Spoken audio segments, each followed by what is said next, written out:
দাঁতনে তৃণমূলের ভয়াবহ সন্ত্রাসের শিকার শতাধিক বিজেপি কর্মী। এদের মধ্যে 15 জন কর্মীকে জলেশ্বরে নিয়ে যাওয়া হয়েছে চিকিৎসার জন্য। একজন গুরুতর আহত, তাকে বালাসোরে নিয়ে যাওয়া হয়েছে চিকিৎসার জন্য। দেখুন আমাদের সেই প্রতিবেদন। ব্যুরো রিপোর্ট, সংবাদ বঙ্গবাণী।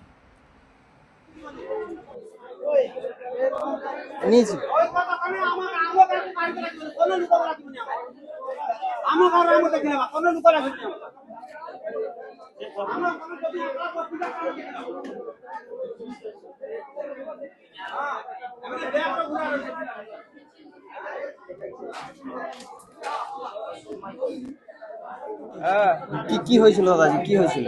আমরা র্যালি নিয়ে গেছিলাম, হঠাৎই তৃণমূলের হারমাদ বাহিনীরা এসে আমাদের উপর চড়াও হয় এবং প্রচুর ইট, রড, লাঠি নিয়ে আমাদেরকে প্রচুর মারে।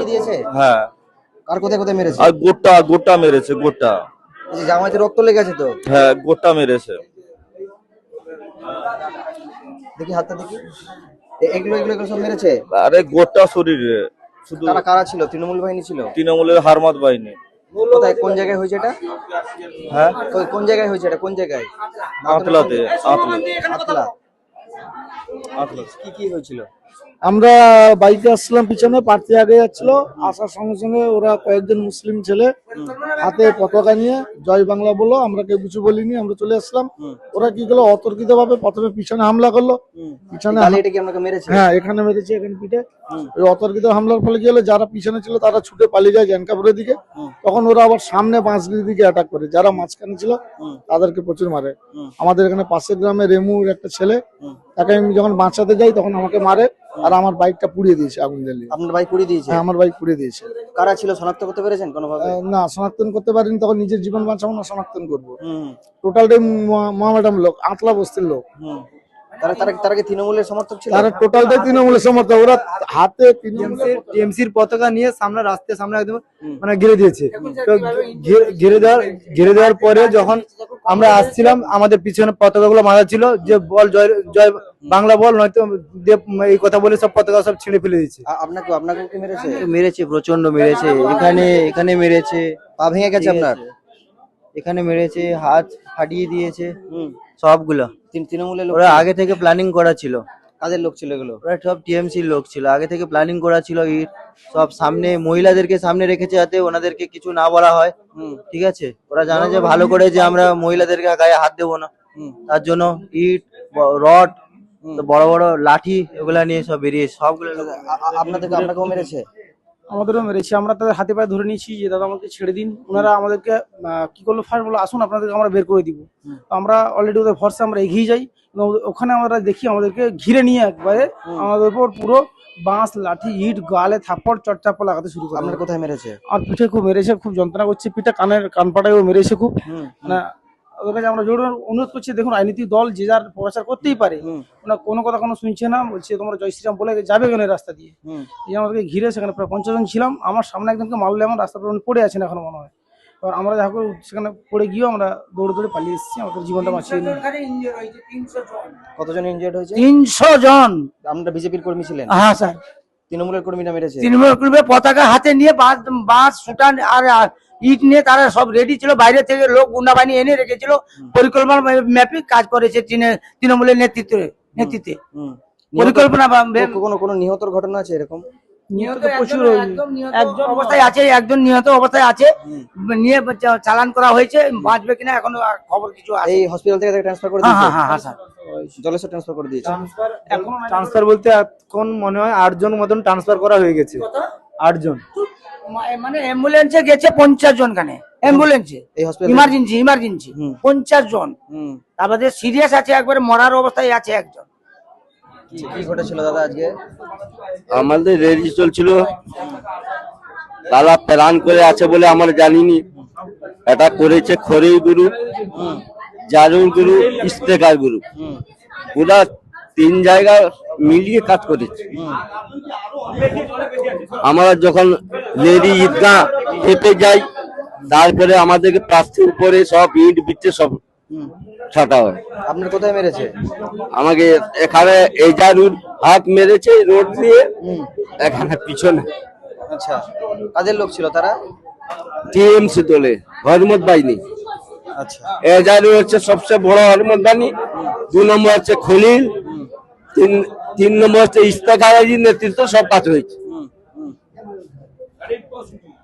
দাদা দাদা কি হয়েছে, কি হয়েছে, কি হয়েছে?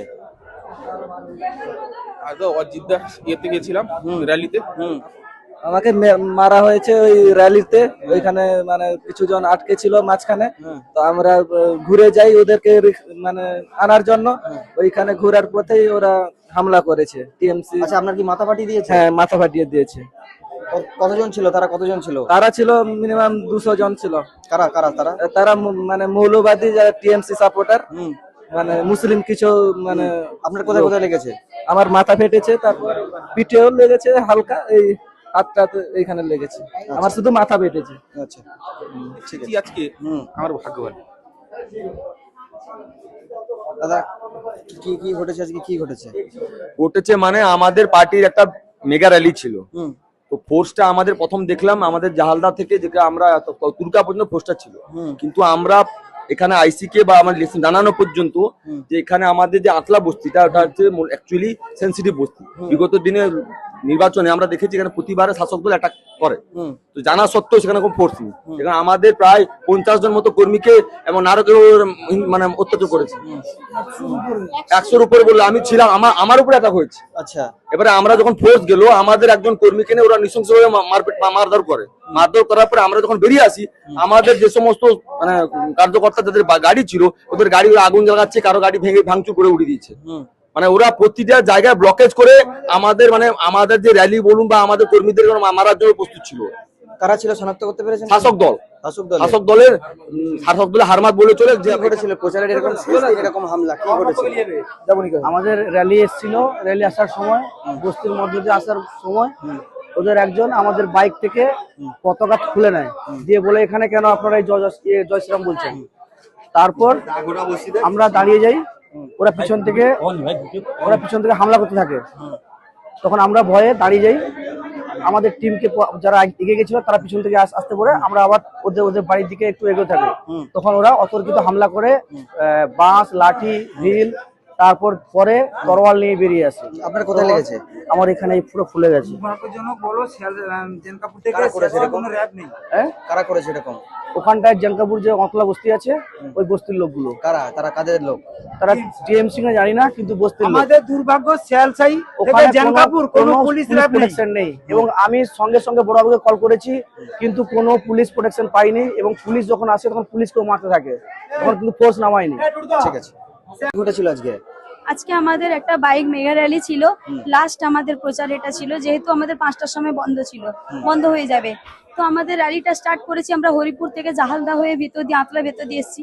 আতলাটা এত সেন্সিটিভ জায়গা, এত এই জায়গা, আমাদের পারমিশন ছিল, তা সত্ত্বেও আমাদের পুলিশ প্রশাসন কোনো একজনও সেখানে না ফোর্স ছিল, না পুলিশের কোনো গল্প ছিল, কেউ ছিল না সেখানে। আমার গাড়ি বেরিয়েছে, বেরোনোর পরে পিছনে যে কয়েকটা ছেলে থেকে গেছিল তাদেরকে প্রথমে এত বড় বড় ঢিল ছুঁড়ে মেরেছে, তাদেরকে আহত করেছে। তারা তখন বাইক থেকে যখন পড়ে যায়, তাদেরকে ছুরা টুরা যা পেরেছে দিয়ে মেরেছে, এত মোটা মোটা বাটাম দিয়ে মেরেছে। আমাদের একটা ছেলে পুরো এত জোর আহত হয়েছে, তাকে বালেশ্বর পাঠিয়ে দিতে হয়েছে, এখনো পর্যন্ত ওর সেন্সার নেই। 100 জনের উপরে আমাদের আহত হয়েছে। কতজনকে ট্রান্সফার করা হয়েছে মনপুর হাসপাতাল থেকে? আমাদের এখান থেকে প্রায় 15 জনের মতন হাসপাতাল থেকে ট্রান্সফার করে দেওয়া হয়েছে, আর এনজিওর আছে প্রায় 90 জনের থেকেও বেশি আছে। পুলিশ প্রশাসনের কোনোভাবে মদত ছিল কি মনে হয়? যথেষ্ট পরিমাণ মদত ছিল, কারণ সেখানে কেন পুলিশ প্রশাসন ছিল না? এত বড় একটা দুর্ঘটনা হয়েছে, প্রায় 1 ঘন্টার পরে পুলিশ প্রশাসন সেখানে গেছে। মহিলাদের গায়ে হাত দেওয়া হয়েছে কি না? মহিলাদের গাড়ি কিছু জন আমাদের ছিল, তারা এমনি আঘাত পেয়েছে, কিন্তু তাদেরকে ছেটে বের করে আনা হয়েছে। আচ্ছা আচ্ছা, কারা ছিল কোনো শনাক্ত করতে পেরেছেন যেখানে হয়েছে ঘটনাটা? ওখানে ওই আতলা বস্তির যত হারমাত, যত সেখানে শাসক দলের যতজন আছে, সবকটা এতে ছিল যুক্ত, সবাই মানিক মাইতির ইয়েতে এটা হয়েছে পুরোপুরি। অমলা সিনেমা হলের বিপরীতে ডাক্তার কে.ডি. ঘোষের নার্সিংহোম। এখানে যত্নের সহিত সাধ্যের মধ্যে স্বাস্থ্য পরিষেবা দেওয়া হয়।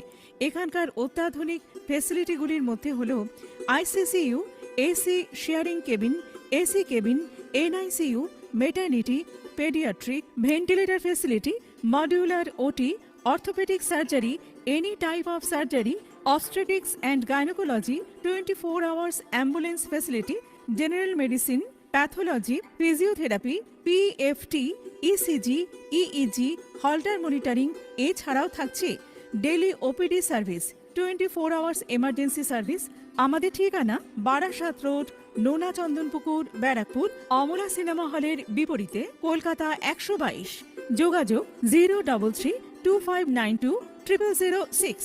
মোবাইল নাম্বার 9433389740 এবং 9433389739। সারদা সেবা সদন হসপিটাল প্রাইভেট লিমিটেড।